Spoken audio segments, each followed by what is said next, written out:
Welcome to 2018.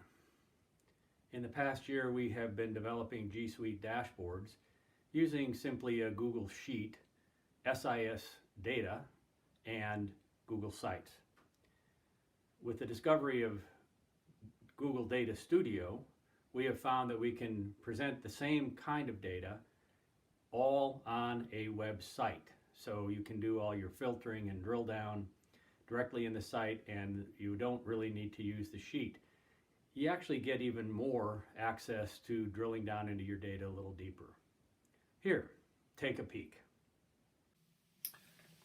So here is an instance of Data Studio for a small to mid-sized school district. In this example, what you can see is when we mouse over any of the graphs, we get a pop-up, helps us view that data a little more easily. Across the top, I have some scorecard metrics that these do not change.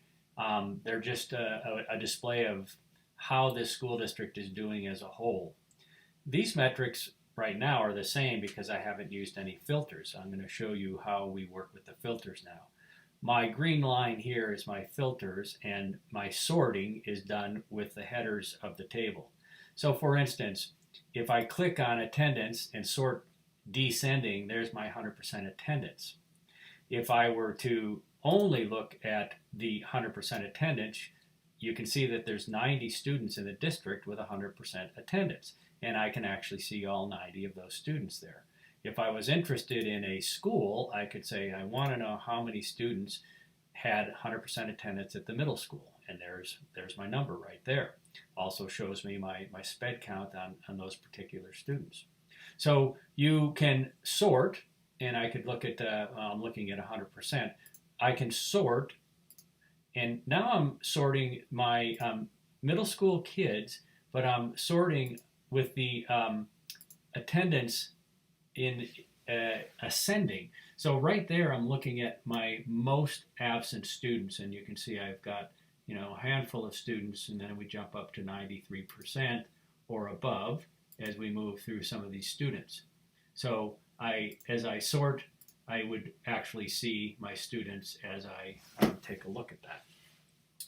So that would be looking at a particular school, and then I can always reset the filter and look at all of the students.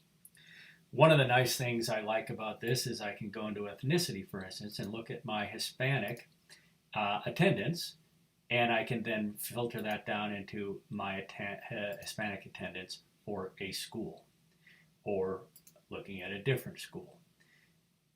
Very quickly, and you can see when you click on a filter, it shows you how many students would be applied when I choose that filter.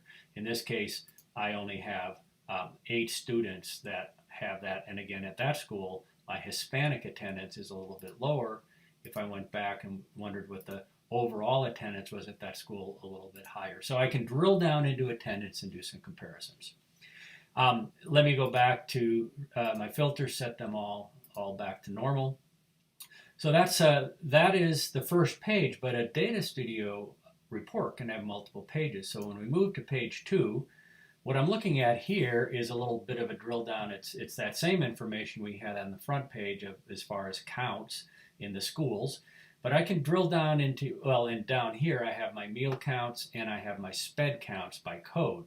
And those of you that would be working in schools would know what these codes mean. I can drill down into a school and look at my counts for meal status and SPED counts within a school. I could also decide I want to look at 2 schools. So now I'm looking at 1,149, half the students, middle school and high school, with my grade levels and my grade level counts. Or I can decide I only want to look at 1 elementary school. There's my students, 361, and so forth. So lots of drill down capability, and any data that we're able to pull out of the SIS, we could work with this and build a report. So I hope you enjoyed this.